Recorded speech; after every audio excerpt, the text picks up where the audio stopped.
Hey everybody, I'm Joey, and today I'm back to smoke one of my favorite meats, the pork steak. So follow me and let's turn up the tasty. Today we're back with that Midwest classic, the pork steak. Now I've talked about this cut in depth in other videos, but simply the pork steak is a largely regional cut here in the US. It comes from the pork shoulder and it's cut into these individual steaks about an inch thick. The pork shoulder is the same cut we use to make pulled pork, but I really prefer the pork steak. Why? Because when you're cooking that big old pork shoulder, you are getting that bark around the outside, but what about the meat in the middle? This solves that problem. Why? Because we get much more surface area to apply our seasoning. We're gonna go ahead and smoke these, but before we do, let me go ahead and get them seasoned. First, I'm going to be using yellow mustard. Now this is really dealer's choice. I don't think you can taste it in the finished product. Well then why do I use it? Well, I use it because it acts as a nice binder for the rub. Look, if you don't like mustard, if you're just philosophically opposed to this yellow condiment on your meat, then scrap it. Use olive oil or don't use anything at all. I do think it just produces a little better coloring on the meat as it cooks. On both sides, I'm gonna go ahead and get started seasoning these, and today I'm using 2 rubs from my friends at Code 3 Spices. First, we're using their 5-0 rub, which is a sweet and zesty rub, and next we're using their backdraft rub, which is a hot and smoky rub, and man, this is one of my favorites. This is not a paid post. I just like these products and I'm using them here today. So let's go ahead and get started. I'm gonna go 2 with this hot and smoky backdraft rub, and we're just gonna go ahead and thoroughly coat it on both sides.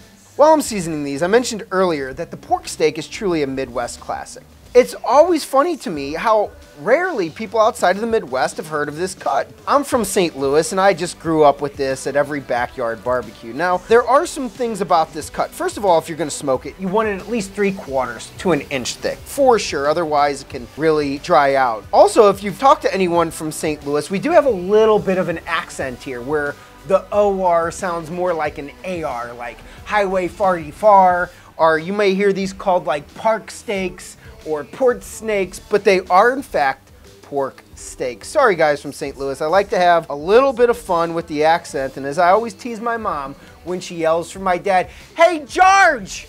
Next up, we're going with the 5-0 sweet and zesty, right over here on these 2. And I like to do a little both. Maybe some people don't like the hot and spicy. I like a little bit of kick. You know, that backdraft rub is not overpowering in any way. It gives that just a little bit of life, and I know that a lot of people around here like this rub as well.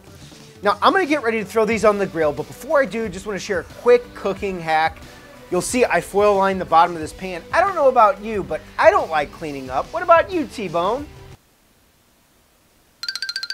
And this just makes it a lot quicker and easier. Also, before I throw these on, just wanna take a moment and thank my friends at INTOTHEAM for sending me this incredible gear, super soft t-shirt. Really enjoy it. We've included a link in the description below if you want to check it out for yourself. Now, let's get these fired up. So how do you cook these pork steaks? Well, you treat it almost identical to a pork shoulder. And just like any other cut of meat, there might be some wrong ways to cook this, but there's several right ways. We've been cooking these at 225 degrees Fahrenheit for the last 2 hours. They're at an internal temperature right now of about 140 degrees, so we got a little bit more time to go. We're gonna crank it up to 250 degrees and then pull these when they reach an internal temperature of 205 degrees Fahrenheit. Come on in, take a look inside. They're just starting to get some nice color on them. We'll see how much longer we have to go, maybe another hour, hour and a half, but it's really not about time. It's always about internal temperature. Also, I want to thank my friends at Z Grills for sending me this brand new pellet grill. It has a ton of space on the inside of this thing. We could do a ton of ribs, other smoked meats. I mean, I could probably do another 12 pork steaks on here. It has this removable ash catcher right here. Before your next cook, just dump them out. We're still breaking this thing in, and I can't wait to feature this on many other cooks on our channel. I'm gonna go grab my beer now, and I'll be back once he's hit our desired temperature. It's beautiful day. All right, guys, these have been smoking now for about 3 hours. Let's check them out. Oh man, getting some beautiful mahogany colors on those. Let's check out the internal temperature. We are currently at 185 degrees. So I have 2 barbecue sauce, spicy and regular Patriot sauce from Code 3 Spices. We're gonna go ahead and get that warmed up now. Once those pork steaks come up into the mid 190s, I'm gonna go ahead and coat them with barbecue sauce on both sides until it hits that roughly 200 Fahrenheit temperature. Pull them off and then test the results. My favorite part.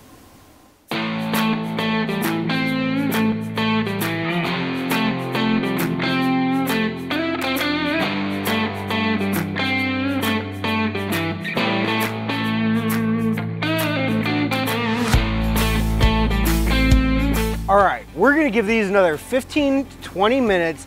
Let that sauce kind of caramelize on the exterior of that pork steak. It's gonna give it some nice sweetness, some nice stickiness, a lot of additional flavor. Look, if you don't like barbecue sauce, don't do it. But I normally wait till the very end of the cook so it doesn't burn. You do this too early in the cook, it's just gonna over caramelize and become bitter, and that is no bueno. Okay, so these pork steaks took about 3.5 hours from beginning to end. I rocked them at 225 for about an hour and a half. The remaining 2 hours at 250 Fahrenheit. Coated them with the barbecue sauce in the last 15 minutes of the cook. They look absolutely tremendous. And look, I know you can't. I know it's trite, but oh my gosh, they smell absolutely incredible. So I have a knife and a fork, but here's the question, do I even need the knife? I don't think I do. If I did my job right, shouldn't even need the knife. That's a knife. Over here we got the spicy, over here we got the sweet, and look at that. It's just coming right apart, right through the fat. Don't even need a knife. See a little bit of the smoke ring. I don't know if you're picking that up at home. A little bit of pink on the exterior of that. Oh man. Wow. Simply put, wow. Like I said, this is pulled pork only with a lot more flavor, a lot more smoke to it, covering a lot more surface area. That is so good. You're definitely getting hit with the sweetness from that rub, complemented with a little bit more mild sweetness from that barbecue sauce, which has a really fresh tasting flavor to it. I know my buddies don't use any of the high fructose corn syrup. I mean, look at that. It's just coming right apart right over there. Golly. Now I'm going to tell you my biggest problem with cooking this. Seriously, every single time I eat too much. I end up way too full because it is so good. Oh, come on, you know you want to eat them all. Oh, come on, Joey. Think about the staff. You know they're hungry. They haven't eaten all morning. And what about your family? What about the children? What do you mean? You just spent 3.5 hours cooking those. You're entitled to them. You don't have to share those with anyone else. And what about the calories? That has to be at least 3,000 right there. That's a whole day and a half worth of calories. You're going to lose your girlish figure. Who cares about the calories? There's always tomorrow. Head on over here to the spices. As you'll see, just like with a pork shoulder, you can see this. This is the bone that they pull out. You know, that's like an internal thermometer on your pulled pork. When that thing starts to recede, just like it is right here, you know it's done. Now that has a lot more kick to it. A lot more, but it's not overly spicy. It's not unbearable. You're getting notes of the sweet a little bit with, like it's called, that backdraft. Let's go, look, right down here, fork tender, not using any knife, just like what we'd see with pulled pork. Now, this is a very fatty cut of meat, which is why it needs to be cooked low and slow, but you've heard me say it 1,000 times, the fat is where it's at. That's where the meat gets a lot of its flavor, and this is packed full of it. A nice texture with that bark, with that sticky, icky coating on there from the barbecue sauce. If you try this, I promise, your life's gonna change forever.